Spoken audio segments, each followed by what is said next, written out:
Continuo me chamando Osmar. Aprendendo, né? Discípulo de Jesus em constante processo de restauração. Quero agradecer a Deus pela vida de vocês, pelo carinho, pelo convite. Eu sei que a gente abriu o púlpito para outro pastor. Não é fácil porque é responsabilidade do pastor titular. Então, quando a gente traz alguém, precisa depositar confiança. E então, não faltem semana que vem, porque o pastor vai consertar tudo que eu falei aqui nessa semana. Mas obrigado pela confiança mesmo, pastorzão. Tá? Eu coloquei uma foto aí da nossa família, para vocês conhecerem, né? Tá aí o Luca, aqui embaixo. Já tem 2 anos essa foto, tá? Já está um pouquinho maior. O Luca, a Laura e a Daniela, minha esposa. Olha lá. Tem umas fotos melhores. Isso aí já é mais recente, né? Eu também uso gravata lá. Quando tem casamento, eu uso gravata. A minha filhinha aí, princesa, também já está um pouquinho maior, mas não está na época de namorar ainda. Eu tenho um vídeo dela com uns 4, 5 anos dizendo assim, eu não vou casar, papai. Olha, já está grandona agora. Eu falei, vou usar esse vídeo contra você. Muito obrigado, vocês sempre me abençoam. Quando eu conto do trabalho que está sendo feito aqui, muita gente em Curitiba não tem muita noção de onde fica Jacareí, não é? Que região do estado de São Paulo. E eu sempre conto do trabalho que é feito aqui pelo pastor Jefferson, pelo Diogão. O pessoal fica tão feliz de saber um trabalho sério, um trabalho pautado nas escrituras, relevante na região. Então, louvado seja Deus. Olha, essa banda de louvor me abençoa demais, viu, gente? Desculpa se eu estou... vocês vão ter que lidar com o pecado do orgulho agora, né? Mas vocês me abençoam demais. Esse hino aí, eu fiquei chorando ali. Eu tenho que segurar, porque eu tenho que pregar, né? Se até puder baixar um pouquinho, tá? Daí eu posso falar um pouco mais alto. Então, muito obrigado pelo carinho. Tá bom? O Diogão, tá aí? O Diogão tá lá com as crianças. Tá? Depois transmitem lá para ele a alegria de terem me convidado. Ok, vamos abrir a nossa Bíblia, as nossas Bíblias no livro de Gênesis, capítulo 27. Perdão, Gênesis 35. Eu não combinei isso com o pastor Jefferson, tá? Ele tem lido alguns textos antes de começar e perguntou para mim se ia bater o texto e tal. Eu falei, pode ler, Deuteronômio. E ele tem orado por algumas circunstâncias das famílias, pelos avós, pelos filhos não convertidos. E hoje ele orou por grávidas, né? E eu não tinha combinado, não sabia que ele ia orar por isso. Mas tem tudo, absolutamente tudo a ver com o que a gente vai conversar hoje. Tudo, tudo, tudo. Então, eu estou percebendo que, ainda além de tudo que Deus já fez, Ele ainda quer fazer mais um pouco nessa noite. Sabe aquela coisa de Deus, vamos aproveitar esse tempo aqui, fica concentrado no que Deus vai falar, no que Deus quer conversar com você, para você não perder aquilo que o Senhor quer ministrar. Então, Gênesis 35, a partir do verso 16, conta a história do nascimento de Benjamim, um dos filhos de Jacó, da história dos patriarcas, né? A gente vai contar um pouquinho da história, mas aqui conta o nascimento dele, como que aconteceu, o que ocorreu ali, e a gente vai partir desse texto para estudarmos hoje. Diz assim, Gênesis 35, verso 16. Eles partiram de Betel, e quando ainda estava a certa distância de Efrata, Raquel começou a dar à luz com grande dificuldade. E quando padecia muito, tentando dar à luz, a parteira lhe disse, não tenha medo, pois você ainda terá outro menino. Já a ponto de sair-lhe a vida, quando estava morrendo, deu ao filho o nome de Benoni, mas o pai lhe deu o nome de Benjamim. Só até aqui. Benoni significa filho da minha angústia, ou filho das minhas dores. Então, a Raquel estava ali tendo um parto muito difícil, muito complicado, e mais do que naturalmente, ela colocou no filho o nome que expressava a reação que ela estava tendo, o sentimento que ela estava tendo. Mas nessa hora o pai, ele interferiu naquele processo e disse, não vai chamar Benoni, vai se chamar Benjamim. E Benjamim significa aquele que é o filho da minha destra, aquele que segura a espada, a destra é a espada, né? Que é da habilidade, o filho da minha habilidade. Então o nome de Benjamim poderia ter sido considerado Benoni, se não fosse a interferência do pai nesse momento. Guarda esse texto aí, a gente vai começar a meditar na palavra. Vamos orar mais uma vez? Deus, de tudo que já temos recebido, de tudo que já temos absorvido da Tua palavra nesse final de semana, dos abraços, o almoço que tivemos hoje, os risos, a comunhão, a oração. Muito obrigado, Deus, por tudo que o Senhor nos proporcionou. Obrigado porque igreja é bom demais, Deus. Obrigado porque é bom estar em igreja, é bom ser igreja, é bom vir na igreja, é bom ser família na igreja, é bom, Deus, misturar família e igreja. Como é saudável, Deus, a gente viver isso. Mas nessa noite, Deus, eu quero te pedir que mais uma vez o Senhor venha completar aquilo que o Senhor ainda quer fazer nas nossas vidas. Por isso, no nosso coração, Deus, que se abra um espaço para que o Senhor ministre aquilo que o Senhor deseja ainda fazer. Que o Senhor faça assim para a Tua glória, para o nosso bem, em nome de Jesus. Amém, amém. Congresso, gente, congresso de famílias, na minha compreensão, não é um ambiente da gente aprender tanto. Até porque a igreja ela tem ambientes de ensino semanais para você aprender a palavra de Deus. Para mim, congresso, conferência, elas são momentos de decisões, onde nós somos lembrados de coisas que estão, às vezes, no nosso universo de pensamento teológico e bíblico, mas também esquecido, você deixou meio de lado, ou você desistiu, e daí vem um congresso e coloca você para cima de novo. Por isso que, às vezes, o que você está escutando aqui não é muito novo, mas talvez a roupagem é um pouco diferente, o pastor que está falando é um pastor um pouco diferente, ele tem uma piada nova, uma piada ruim, mas pelo menos você escuta ele, e você tem, na verdade, a oportunidade de ressuscitar sonhos e de fazer transformações e aceitar desafios. Congresso bom não é aquele que você aprende uma música nova ou uma piada nova, mas é aquele que você toma pelo menos uma decisão. Quem aqui nesses últimos 2 dias, de ontem para hoje, tomou pelo menos uma boa decisão aqui? Uma boa decisão. Levanta bem alta, mão. Uma boa decisão, que legal. Você tem uma semana para começar a fazer. Se possível, hoje. Porque é que nem dieta, pessoal. Não espere segunda-feira para começar a dieta. É agora, depois do culto. Entendeu? Porque você começar segunda-feira e falar, não, deixa para depois do carnaval. Né? E por aí vai. Né? Então, gente, se você tomou uma decisão, não espere. Comece o quanto antes. Eu vou orar com a minha família. Não é amanhã o dia, é hoje que você vai orar. Eu vou diminuir o celular, é hoje. Eu vou passar tempo com meu filho. Eu vou escutar a minha esposa. Eu vou dar um beijinho de 15 segundos. Amém, queridos? Beijinho de 15 segundos lá. Né? Quem não sabe, entra no Facebook e vai ver o que é o beijo de 15 segundos, tá? Muda hoje para ver as transformações acontecendo hoje. E a gente decidiu, tentei lhes falar nesses últimos 2 dias, que esse contexto de ensinar filhos, de educar filhos, ele vem num contexto muito ruim, num mundo que é mau, num mundo que é perdido, um mundo que vai de mal a pior, que fala de transgenia, que fala de abuso, que fala de inversão de valores, de acabar com a família nuclear. Tem sociólogos que dizem que família vai contra a distribuição de renda. Então a gente está nesse mundo doido, maluco, que luta contra a família. Então a gente se levanta dizendo, não, nós vamos educar os nossos filhos como um movimento de reação, de transformação, de cura da nação, de cura desse mundo, mas eu não sei se eu vou curar o mundo ou a nação.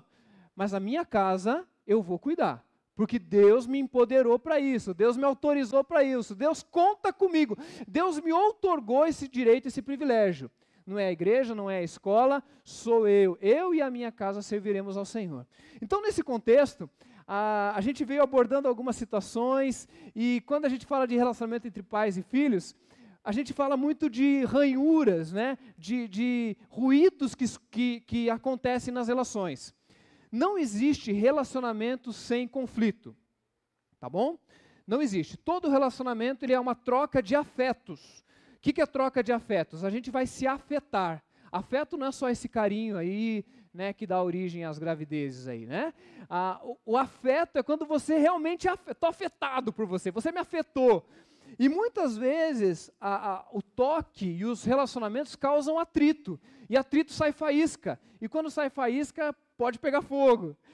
Então a gente falou muito nesse contexto, de dizer, nós vamos para casa, nós vamos nos relacionar, nós vamos ter amizade, nós vamos ter relacionamento e vamos eventualmente lidar com ruídos e com atritos e com faíscas. Inclusive, atrito não é uma coisa ruim, gente. Tá? Inclusive, atrito, se não tivesse atrito, não tinha calor. Porque o calor é as moléculas se atritando e trazendo calor. Se não tivesse atrito, eu não poderia estar andando aqui em cima desse palco. Então, atrito é algo bom. Só que a gente tem que saber usar esse atrito ao nosso favor. Amém, gente? Você quer se atritar com seus filhos, sim ou não? O pastor falou hoje aqui que ter filho vai dar trabalho. Tem que mudar a agenda, tem que mudar as finanças, mudar os contextos. Eu falei, eu fui pintar um quarto para o meu primeiro filho, eu falei, mas um quarto inteiro para uma criança que cabe na churrasqueira, é atrito, gente, é conflito. Eu tive que cortar coisas do meu orçamento para poder ter um filho. Então, quando a gente começa a falar, e daí fala de crise, como é que age, como é que não age, os conflitos das gerações, começou a me dar uma angústia hoje, quando eu sentei aqui, e eu estava orando, falando, Deus, como é que vai ser a palavra de hoje à noite? Porque eu preparei o que eu vou falar, mas eu estava orando, dizendo, Deus, completa a palavra, que a gente tem ouvido tudo que a gente ouviu. E quando eu comecei a escutar o que as crianças falavam para a gente, eu fiquei emocionado aqui, estou louco para voltar amanhã para Curitiba, que é realmente o lugar da Lava Jato, não é Brasília não, tá, gente? É nós. Para dar um beijo no meu filho, para dar um beijo na minha filha, para dar um beijo de 15 segundos na minha esposa. Eu estou ansioso para esse momento, porque eu comecei a olhar e falei, puxa, quantas coisas será que os meus filhos não estão falando, mas que eles estão sentindo? E eu, como pastor, sou tão tentado quanto você a deixar a vida me levar, a vida leva eu, e perder essas coisas lindas que vocês viram ali na tela. E quando o pastor aqui sentado deu uma palavra de ânimo, deu uma palavra de esperança, aquilo trouxe no meu coração, pastor, uma certeza de que nós não estamos aqui simplesmente para lidar com a agenda negativa. A gente não veio nesse congresso para ficar falando de tratar de problema das famílias. Porque família tem problema, tem ou não tem, gente?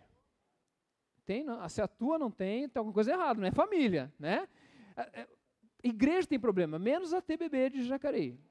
Essa não tem, né? A minha lá em Curitiba tem. Mas família é bênção, gente? Igreja é bênção? Então fala assim, a minha família é uma bênção. Fecha os olhos agora. Pensa em todos os problemas da tua família, a tua sogra, o teu cunhado, nas contas que chegam, na multa que teu filho fez, primeira vez que ele pegou o carro. Lembra das discussões, dos atritos, dos conflitos de gerações, das rebeldias, dos limites que você tem que colocar. Lembra de tudo isso? Lembra de tudo que é difícil? Consegue lembrar? Então não pense assim, a minha família vai ser uma bênção ou minha família foi uma bênção. Diga porque você crê que tudo que Deus faz é bom. Diga, a minha família é uma bênção. Vamos lá? A minha família é uma bênção. Amém, gente. Amém. Então, eu vim aqui hoje para falar de algo que Deus quer fazer através da tua família. Deus trouxe vocês aqui para impulsionar a vida de vocês, a família de vocês, para serem luzeiro para as nações. E quando eu penso nisso, não tem como eu não pensar na família desse cara aqui, desse Jacó e desse Benjamim. Porque quando Deus colocou o plano de redenção, de salvação nesse mundo, Ele escolheu uma família. Ele falou assim, eu vou salvar o mundo inteiro. Eu vou levantar, o meu filho vai nascer no meio de um povo. E para nascer um povo tem que ter uma família. E Ele fala assim, Abraão, você vai formar uma família. E Abraão vai gerar Isaac, Isaac vai gerar Jacó. E Abraão, em ti serão benditas todas as famílias da terra. Como que isso vai acontecer? Através de Jesus. Um dia Jesus sairia da linhagem de Abraão, né, e nasceria e abençoaria todas as famílias da terra. Isso quer dizer que essa bênção está sobre você e sobre mim. Quem aqui tem Jesus no coração aí? Fala amém. Se tem Jesus no coração, então você faz parte da mesma missão. Gálatas diz que os verdadeiros filhos de Abraão não são os filhos da lei, mas são os filhos da graça, que entenderam, esses são os filhos de Abraão. Então nós temos em nós uma promessa. Deus nos deu uma promessa de que em nós seriam benditas todas as famílias da terra. E você não precisa ser o Billy Graham, você não precisa ser um grande pregador, você não precisa ser nenhum grande governante, nem inventar nenhuma cura. Você precisa ser um bom pai de família, uma boa mãe de família, um bom filho, uma boa filha, porque é através dessas coisas que Deus vai multiplicar a bênção através da sua vida. Deus quer multiplicar o que você está recebendo, amado. Não é só para você consertar. Esse congresso não pode ser um congresso de reação e de proteção, ainda que o simples fato de nós protegermos a nossa família já é uma bênção. O simples fato de termos uma família protegida contra os males desse mundo já é uma bênção. Mas eu não creio que é só para isso que servem as famílias. Deus nos deu como um exército aonde as portas do inferno não prevalecerão contra a igreja e contra as famílias da igreja. Eu creio nisso, gente. Porque tem gente que fala assim, as portas do inferno não prevalecerão, como se o diabo viesse atacar a gente com uma porta. Gente, porta não é instrumento de ataque, porta é de defesa. Somos nós que derrubamos as portas do inferno. Enfiamos o pé na porta do inferno e dizemos, esse mundo vai conhecer aquele que é o libertador dos problemas, que chama-se Jesus de Nazaré. E a minha igreja e a minha família estamos comprometidos nessa missão, porque em ti serão benditas todas as famílias da terra. E essa bênção, gente, de Deus, ela passa por dentro de mim e de você. Ela passa através de nós. Lembre comigo, Deus escolheu um homem chamado Abraão. Abraão é conhecido na Bíblia como amigo de Deus. Esse homem, ele era uma pessoa assim que tinha muita intimidade com Deus. Ele foi ali dentro daquele contexto que escutou o monoteísmo, falou assim, olha, eu sou Deus, eu vou fazer uma grande nação, saia da tua tenda, veja as estrelas do céu, as areias do mar. Deus falou com Abraão, um homem fantástico. E Abraão gerou um filho. Como é que é o nome do filho de Abraão? Isaac, né? Tem igreja que eu prego sobre isso, o pessoal não fala, porque a escola bíblica está fraca. Aqui eu gostei, viu, pastor? Isaac, né? E o irmão de Isaac? Viu? Calma, Esaú é aqui, viu, gente? Calma lá.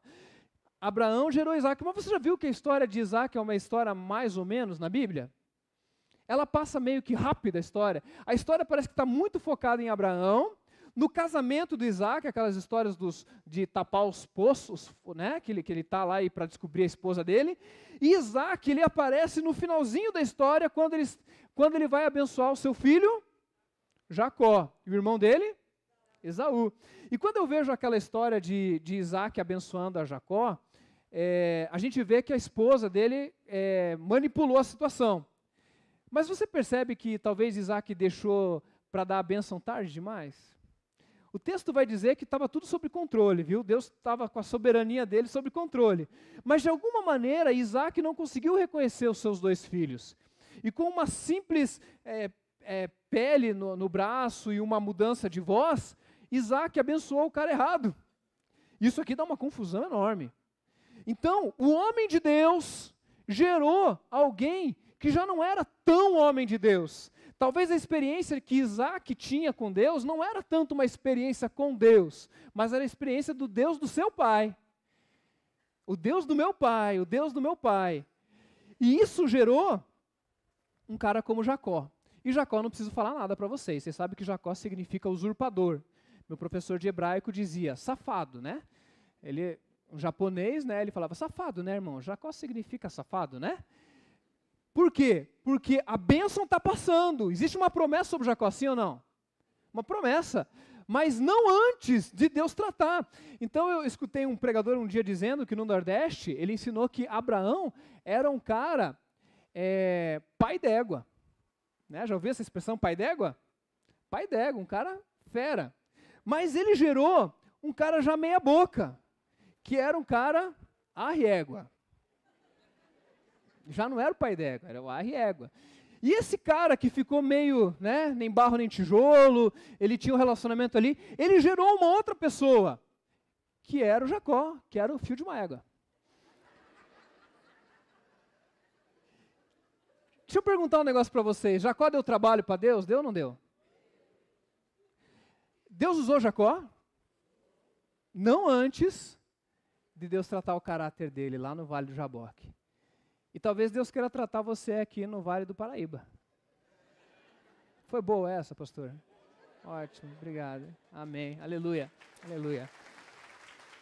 Pai rico, filho nobre, neto pobre. Uma corrente, ela é tão forte quanto o seu elo mais fraco. E eu quero louvar a Deus pela história dessa igreja, que trouxe o evangelho até aqui. Gente que pagou o preço para vocês terem um louvor como vocês têm, uma cadeira como vocês têm, gente que fica em casa por causa de doença e pode entrar no Facebook, né, e assistir o culto, gente que está lá em Curitiba me vendo agora, porque gente que pagou o preço de vir e de construir para você estar aqui. Glória a Deus, eu sou da geração do retroprojetor, do mimeógrafo. O retroprojetor que tinha uma pisada de tênis que sempre aparecia ali, né? Era sempre uma pisada de tênis no retroprojetor. E essa galera trouxe, se nós olhássemos para a história de Hebreus capítulo 11, os heróis da fé que deram a sua vida para poder entregar a igreja para a gente.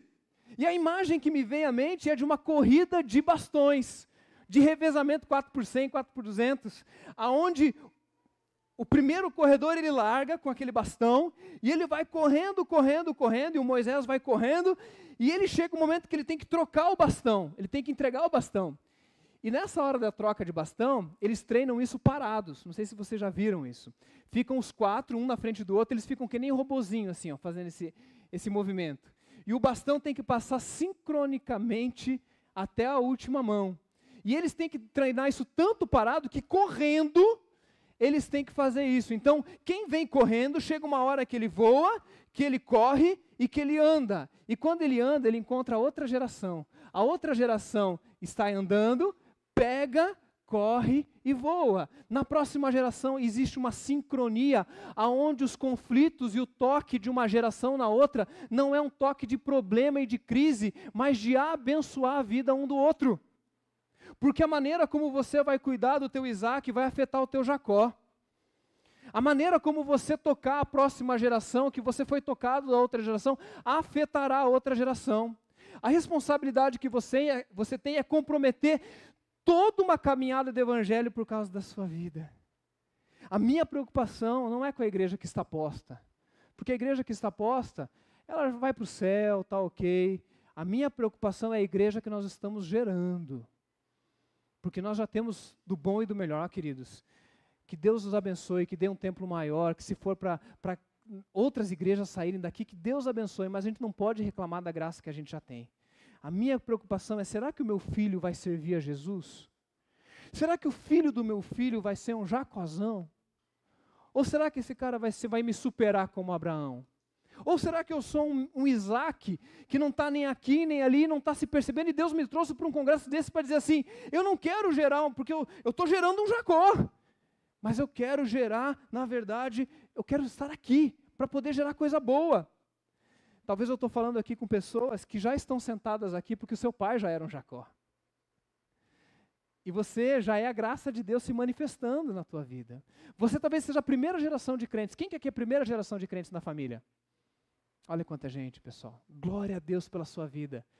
Tome posse hoje de ser o Abraão, que vai gerar gente que serve ao Senhor a partir de você. Porque, infelizmente, a gente tem visto que a próxima geração não está preparada para sofrer aquilo que todo cristão tem que sofrer. Perseguição, calúnia, difamação, perda de emprego. O que o cristianismo está ensinando por aí na televisão é o seguinte, venha para a igreja, seus problemas acabaram. Seus problemas acabaram. Pare de sofrer.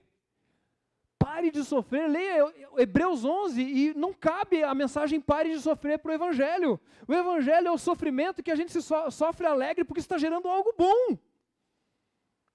Ah, pastor, você é masoquista? De jeito nenhum. Você gosta de sofrer? Claro que eu não gosto. Se eu puder escolher não sofrer, escolho não sofrer. Mas vai perguntar para aquela mãe que lava roupa no rio e está lá sofrendo para poder pagar a escola dos seus filhos. Pergunta se ela gosta de lavar roupa no rio. Claro que ela gosta, porque aquilo está pagando algo para os seus filhos. A gente está girando uma igreja presta atenção nessa frase, tá? Bem teológica e profunda. É a igreja mais mimimi da história. Mimimi, conhece a expressão mimimi? Tudo reclama, nada está bom, não está legal, olha só, Deus tem que me honrar, eu sou cabeça, não sou cauda. Né? O texto está na Bíblia, mas está fora de contexto. E a gente vai percebendo, então, que nessa expressão, os rabinos dizem que nada na Bíblia é por acaso. Eu acredito nisso. Os textos dizem assim, Deus de Abraão, Deus de Isaac e Deus de Jacó. É o mesmo Deus? Claro que é o mesmo Deus, mas a relação que eles têm com Deus é diferente, é única, é especial, é individual. Como tem crente vivendo a experiência dos outros? Eu acho lindo o Salmo 126, me ocorreu agora de lembrar desse Salmo, que a primeira parte diz assim, quando nós íamos para Sião, nós estávamos ali como aqueles que sonham. Daí ele diz assim, grandes coisas fez o Senhor por nós, por isso estamos alegres. Então é como se eles parassem, olhassem para trás e dissessem, uau, desde Abraão, Deus foi cuidando do patriarcado, do reinado, do reino dividido, Deus foi preservando um povo, veio Jesus, Jesus inaugura o reino, a igreja, e vem a igreja primitiva, o século I, século II, século III, a reforma, 500 anos de reforma esse ano, gente, e vem a igreja brasileira, o evangelho chega, e daí o texto diz, Salmo 126, a partir do verso 5. Faz de novo, Senhor, como o Senhor fez antes. Não é uma igreja que vive das experiências dos seus pais, mas o Deus dos seus pais faz diferença na sua vida. E quando você fala para o seu filho, você não fala do Deus do vovô, você fala do seu Deus. Eu acho que a pior coisa é você terceirizar a vida espiritual. Filho, eu quero botar aqui no DVD um testemunho de um missionário. Muito legal. Mas e você, papai? Qual a tua experiência com missões? Qual a tua experiência com transformação de vida? Não, você está falando disso? O vovô tem uma história boa. E Deus usa o vovô, graças a Deus pelo vovô e pela vovó. Mas muito cuidado, porque o pai rico gera uma geração insolente, leniente, e o que uma geração tolera, a outra geração acata. E eu não sei se a igreja brasileira hoje não é a geração mais Isaac que existe, e que vai gerar a geração mais Jacó que existe. Que Deus pode usar? Claro que pode, mas vai dar muito mais trabalho. Quando eu penso nisso, eu olho para a experiência de Jacó lá no Vale do Jaboque, e ele tem uma coisa interessante que eu queria ministrar hoje na vida de vocês. A mensagem hoje é só um ponto, tá?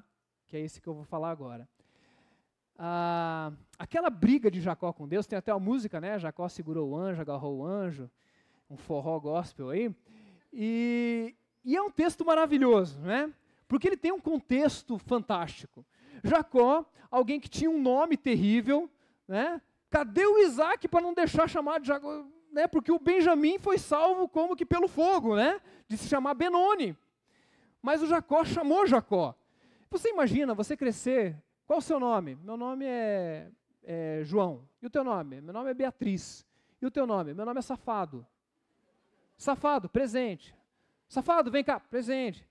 E ele viveu com isso. Ele conviveu com isso. E ele não só recebeu esse nome, que tinha um poder muito grande na cultura judaica, como ele respondeu afirmativo a esse nome, e a vida dele foi uma confusão só. Era o jeitinho israelense, que depois da origem é um jeitinho brasileiro. Tudo ele tinha uma maneira de dar um jeito com seu sogro e com não sei o quê, e ele ia sofrendo com aquilo. A ponto de ele brigar com o seu irmão Esaú, nessa história que nós falamos lá no começo de roubar a bênção, e essa hora, no Vale do Jaboque, ele ia encontrar de volta com o seu irmão. Ele fala assim, agora eu vou morrer, porque o meu irmão se tornou muito poderoso, ele sabe o que eu fiz, eu vou morrer. E ele divide então os animais, as terras, o dinheiro, as mulheres, e ele fala, olha, você vai por aqui, porque se Esaú me atacar por aqui, eu corro para lá. Ele estava morrendo de medo, gente. E nessa hora ele vai atravessar esse vale. E de uma maneira muito maravilhosa, Deus ele separa aquela noite para ter um tete-a-tete com Jacó. E daí passa tudo e Jacó fica sozinho. O texto diz lá, Gênesis 39, se não me engano, 32. Depois você confere lá e corrige o pastor, tá? 32, né?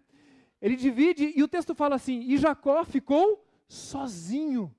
E quando ele fica sozinho, vem um anjo. E esse anjo é fantástico, pessoal. No Velho Testamento aparecem algumas expressões desse que é chamado anjo do Senhor. E esse anjo do Senhor ele é um pouco diferente de outras expressões angelicais. Por quê? Porque esse anjo do Senhor, ele aceita adoração. Esse anjo do Senhor fala como se fosse Deus.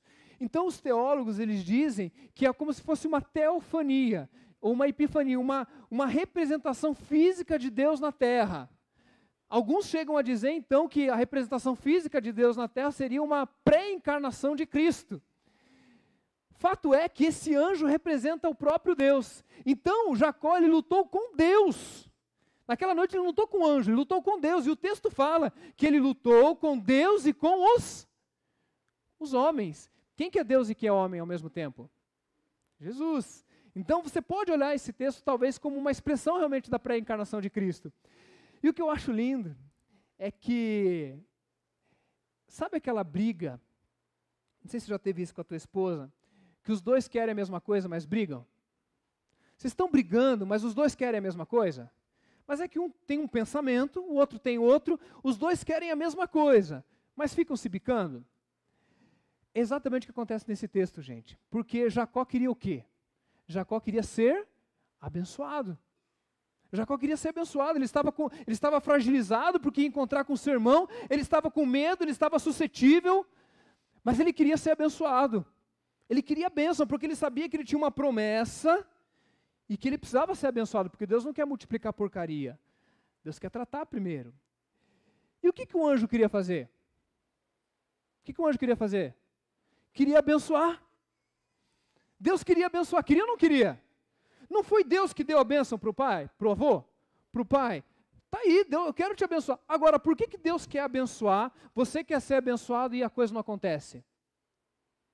A resposta para mim nesse texto diz o seguinte, que nós só seremos abençoados por Deus quando nós entendemos e vivemos o critério que Ele tem para que a gente seja abençoado. Porque Deus quer te abençoar. Fala para quem está do teu lado, Deus quer te abençoar. Deus quer multiplicar a bênção na tua casa. Deus quer que você seja feliz. Pode falar. Deus tem prazer no teu prazer. Pode falar tudo isso está na Bíblia, fique tranquilo. Mas Deus não quer te abençoar nos teus critérios. Deus não quer multiplicar nos teus critérios.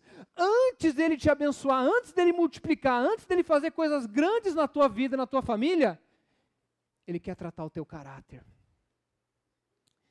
E meus irmãos, não adianta você vir num congresso como esse e falar assim, eu quero que os meus filhos sejam abençoados, eu quero que meus filhos sejam homens de Deus, mulheres de Deus. Encontrei com uma outra família me contando aqui a bênção de ver os seus filhos, os seus netos. Eu acho que tinha até bisneto aqui na conversa que eu estava hoje na hora do almoço. É isso, né? Bisneto já estava ali. E a alegria de ver. Meus irmãos, isso não aconteceu na vida do bisneto sem passar na vida do neto, sem passar na vida do pai e sem passar na vida do vovô. A bênção de Deus tem que passar por mim. É através de mim. Eu vou falar uma coisa muito séria para vocês, com muito temor e com muito tremor, mas é o que eu acredito de verdade. Que nós pais, nós crentes, que recebemos a promessa de sermos, fazemos benditas todas as famílias da terra, nós não levamos a bênção. Nós não levamos a bênção. Porque levar a bênção seria como um canudo que passa de um lado para o outro. Eu não acredito nisso, não é assim que Deus fez. Sabe como é que Deus fez? Deus pegou Abraão e falou assim, Abraão, você não vai levar a bênção não, Abraão. Ele disse assim, Abraão, sê tu uma bênção. Para mim isso muda tudo.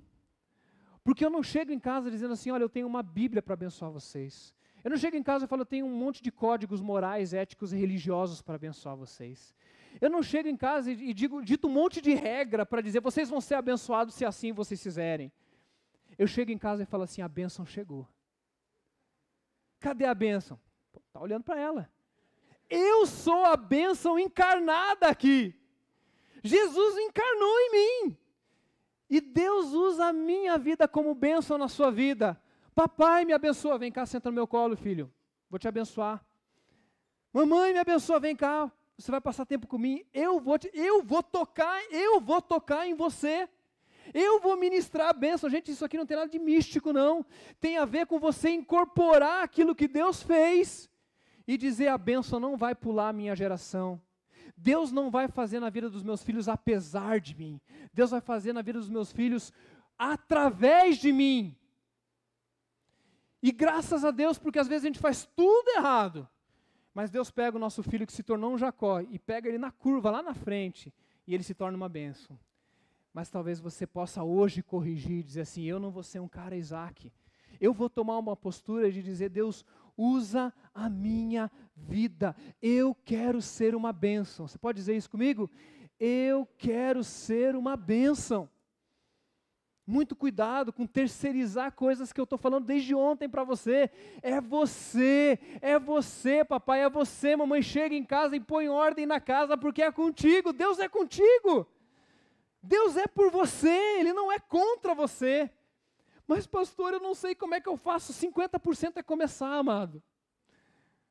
Aí eu não consigo abraçar meu filho. Você chega em casa agora.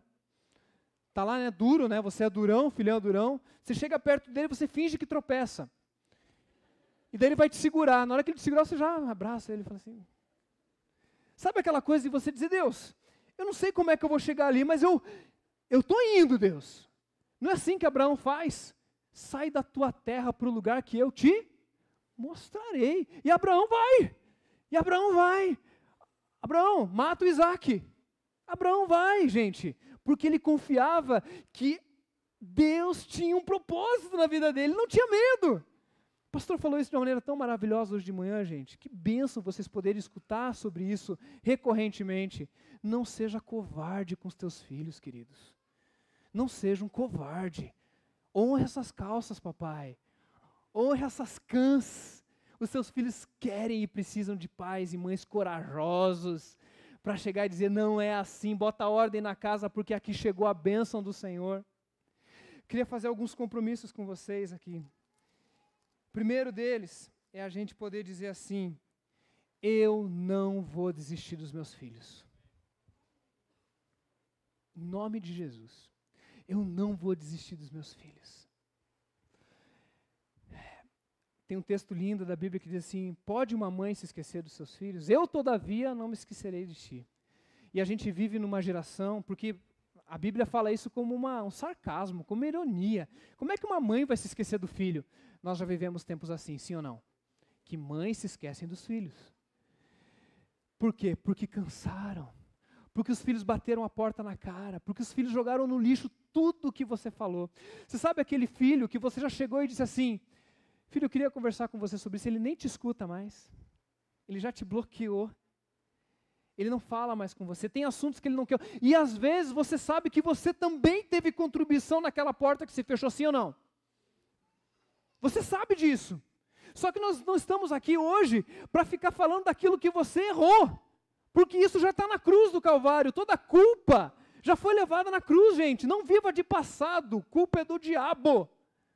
Nós colocamos na cruz e dizemos assim, Deus, o Senhor sabe que eu errei, que talvez o meu filho está reagindo assim comigo, fruto de fato de algo que eu errei. Mas Ele não tem direito de me fazer desistir dEle. Ele não vai me deixar desistir dEle. E Ele vai, eu vou atrás, Ele vai, eu vou atrás.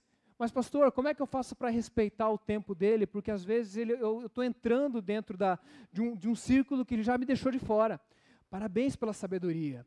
Às vezes você vai ter que orar e pedir a Deus uma nova oportunidade. Mas a gente está aprendendo aqui que se a gente estiver atento, prestando atenção, essa oportunidade vai surgir de novo. E vai encontrar um coração que está disposto a ser bênção de novo. E de refazer aquilo que estava lá atrás e que Deus está permanecendo. Mas sabe o que eu digo para você?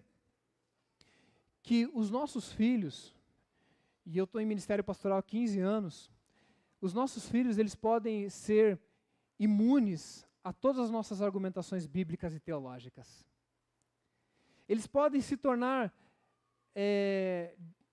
discussões, todas as nossas argumentações eclesiásticas, sociológicas, culturais. Eles são feras. Eles conseguem fazer defesa contra qualquer argumento que a gente tem. Mas os nossos filhos continuam indefesos quanto à nossa oração. Se você não pode fazer mais nada pelo seu filho e pela sua filha, você pode orar por ele. Você pode orar agora pelo teu filho. Você pode fechar os teus olhos agora e falar, Deus. Ele fala, só orar, pastor. Só orar, gente. Você sabe o que pode acontecer a partir de uma oração, de uma mãe que chora, de um pai que chora, dizendo, Deus, muda essa situação. Que poder que é o pastor chamar a igreja para a gente orar por essas crianças que gerarão do ventre e dirão, até bebê daqui 10, 15, 20 anos vai ser muito maior. Talvez não necessariamente nesse local, mas espalhado por todo o Vale do Paraíba, por toda São Paulo, por todo o Brasil, por todo o mundo, aleluia! Na França já está lá, tantos lugares. Por quê? Porque mães oraram, choraram e disseram, fruto do meu ventre, eu sou bênção, e eu vou gerar bênção, porque eu não vou desistir dos meus filhos. Meu filho já é avô, eu não desisto dele. Meu filho já está longe de Jesus, meu filho, eu não desisto do meu filho. Hoje, Deus está ganhando uma bênção aqui, gente que vai levantar e vai dizer, eu vou voltar a orar pelos meus filhos. E às vezes é hora de calar, viu, gente? Às vezes é hora de calar. Você está orando antes de ficar falando? Ficar buzinando lá na cabeça do adolescente, às vezes é hora de você calar. Orar por ele, sorrir, abraçar, acolher. Luz acesa e porta aberta. Luz acesa e porta aberta. O seu filho faz a maior besteira do mundo, deixa a luz acesa e a porta aberta, porque o dia que ele quiser voltar, você vai estar lá. Orando por ele. Segunda coisa, dá espaço para as próximas gerações, gente. Deixa os teus filhos voarem. Crie asas. Provérbios tem um texto lindo que diz que os filhos são como flechas na mão do arqueiro.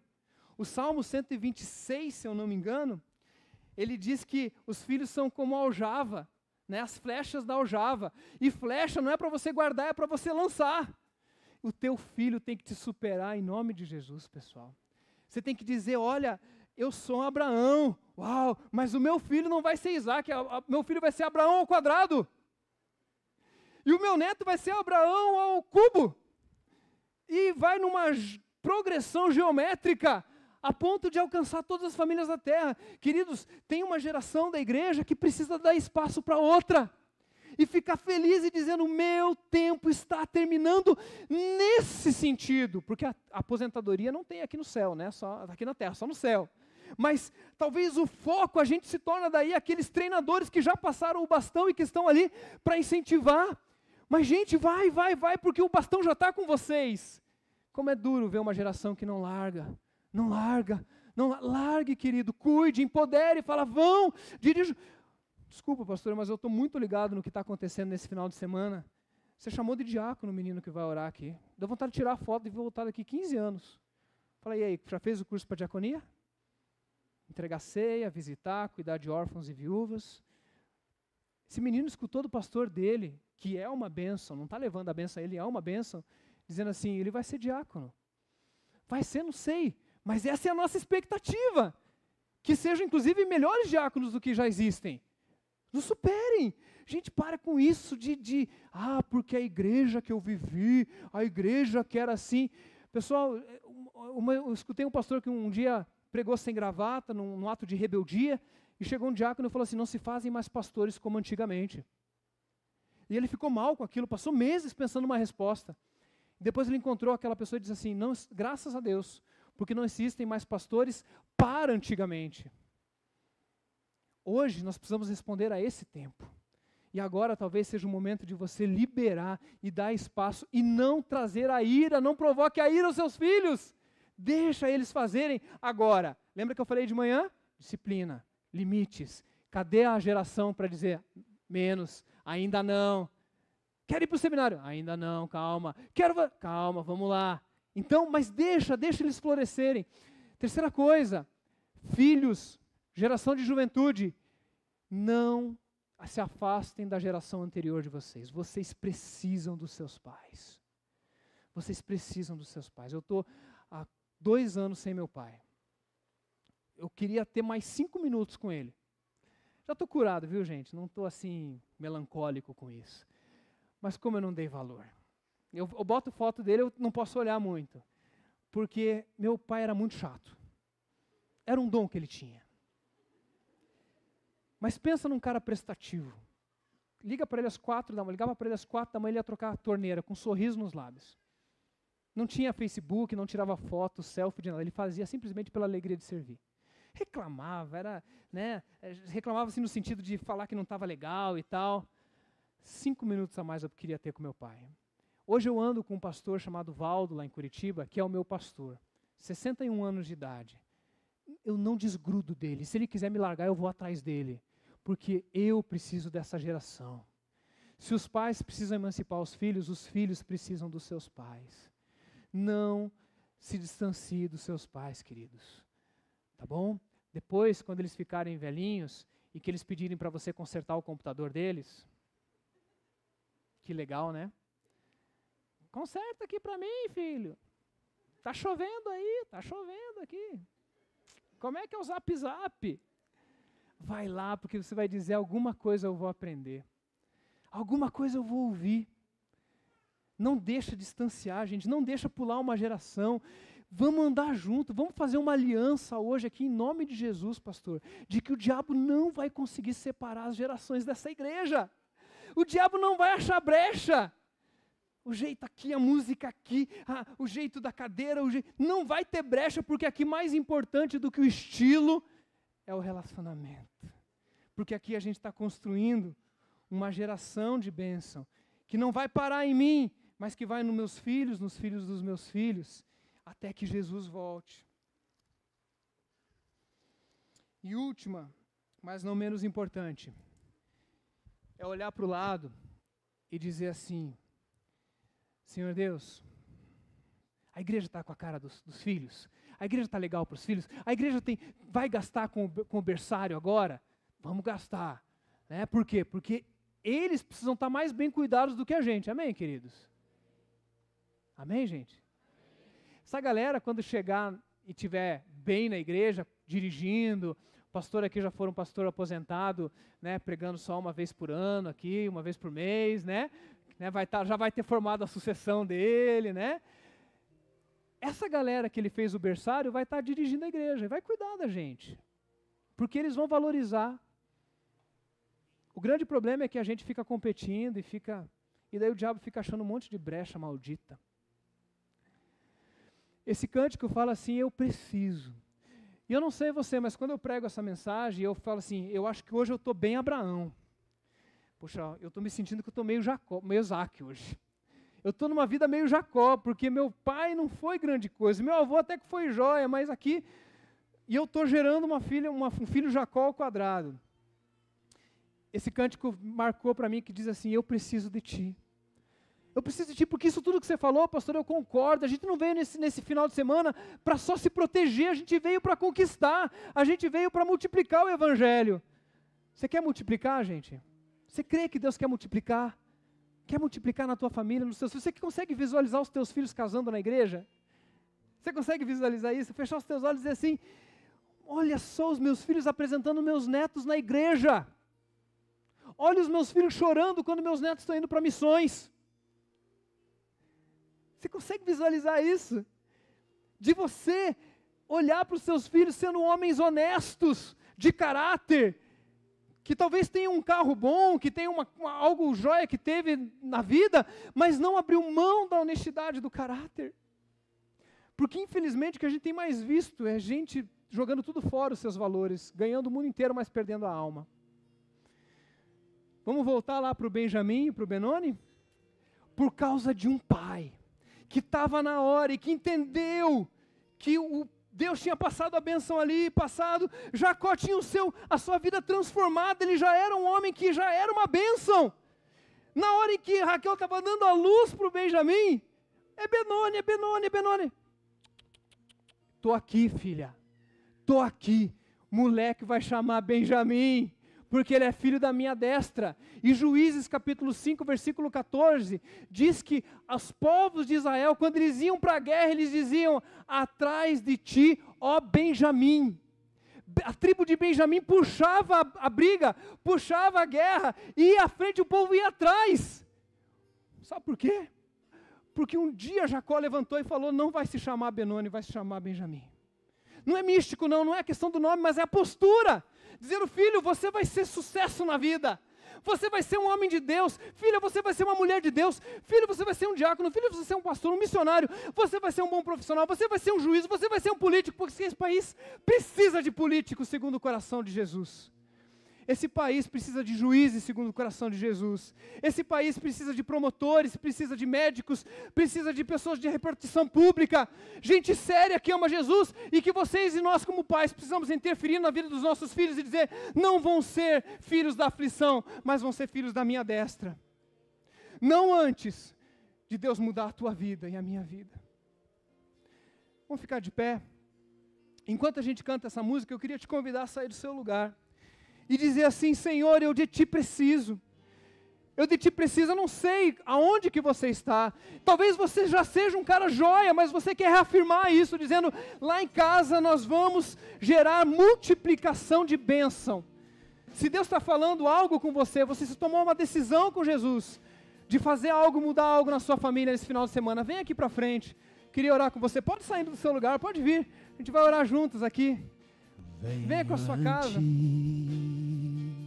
Me confessar,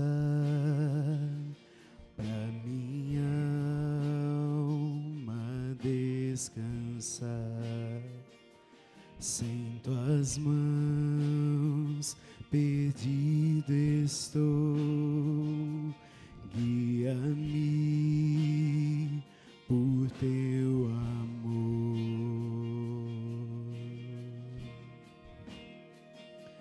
Ó Senhor, olha Deus. de Ti preciso,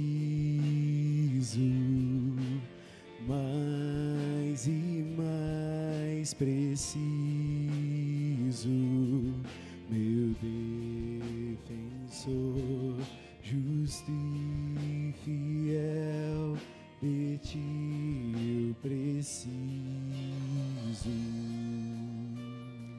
Queria que você gastasse um tempinho de oração aí você com Deus. Eu não sei o que você já está falando, não quero te interromper não, tá? Porque esse é um momento teu com Deus. Mas deixa eu fazer uma sugestão. Cita os nomes dos seus filhos nominalmente. Talvez você não saiba o significado do nome do seu filho e nem precisa saber, tá bom? Nem precisa saber, porque eu não sou místico, não é isso que eu acredito. Mas eu queria que você orasse agora, citando o nome dos seus filhos, talvez netos, dizendo assim, Deus, eu quero fazer parte do que o Senhor vai fazer na vida desse meu neto, desse meu filho. Eu quero que ele seja assim. Eu desejo para ele isso, Deus. Você não precisa acreditar em maldição hereditária, mas eu acredito em bênção hereditária. Naquilo que Deus faz em nós e que respinga na próxima geração. E você pode agora orar dizendo nominalmente, Deus, faz do meu filho um homem de Deus, faz um marido excelente, faz a minha filha uma mulher de Deus. Deus, faz da Laurinha uma menina que te ama, que te serve, Deus. Faz do Luca um homem de Deus. Ora pelos teus netos agora. Talvez você ainda não os tenha, talvez você não tenha nem filhos ainda. Mas ora, põe o nome, inventa o nome agora, e diz, olha, Deus abençoa, porque eles um dia virão e me seguirão. E que um dia eles lembrem do papai, do vovô, da mamãe, da vovó, como alguém que era bênção. Alguém que é bênção, que me deu espaço, que cuidou de mim, que me disciplinou, que disse não, que talvez foi tão firme comigo, mas que não desistiu de mim, mas que me recebeu. Talvez tenham desistido de você, viu, meu amado? Talvez seu pai, seu avô, uma igreja, um pastor desistiu de você. Mas hoje, em nome de Jesus, você é curado disso. Porque Deus não desistiu de você. Pode uma mãe se esquecer do seu filho, mas todavia Deus não se esquece. Então você não tem desculpa para esquecer dos seus filhos, porque Deus não se esqueceu de você. Isso alcançou você na sua geração, isso morre aqui hoje em nome de Jesus. Porque os seus filhos, os filhos dos seus filhos, receberão a graça do Senhor multiplicada na sua vida. Eu sugiro que você ore por isso agora. E você diga, Deus, muda o meu caráter. Muda mais do que minha agenda, muda mais do que o meu comportamento, muda mais do que minha religião, muda mais do que o meu estético. Muda quem eu sou. Que eu seja um homem justo, uma mulher justa. Um homem honesto, uma mulher honesta. Um homem bom, uma mulher boa. E quando as pessoas lembrarem de mim, vão lembrar dos meus defeitos, mas vão lembrar da minha fidelidade ao Senhor. Deus, eu quero orar por essa igreja, Pai, que decidiu nesse final de semana parar tudo e dizer: Deus, reinicia ciclos na nossa história. Começa de novo, e de novo, e de novo. E Deus, como o pastor falou, profetizar que a bênção sobre Abraão permanece até hoje, e que essa igreja vai ser melhor daqui 10, 15, 20 anos. Não porque hoje não seja bom, mas porque as nossas gerações nos superarão, alcançarão mais países, alcançarão mais lugares, mais famílias, mais pessoas, a partir do que está acontecendo nessa noite, nesse lugar. Eu não consigo enxergar o tamanho do potencial, de quantas nações podem ser alcançadas por famílias que estão aqui representadas. Mas o Senhor já sabe todas as coisas. E nós dizemos apenas: eis-nos aqui, envia-nos a nós. Muito obrigado por esse final de semana. Recebe a nossa gratidão. Precisamos de Ti. Saímos daqui dizendo: precisamos de Ti todos os dias, em nome de Jesus. Amém.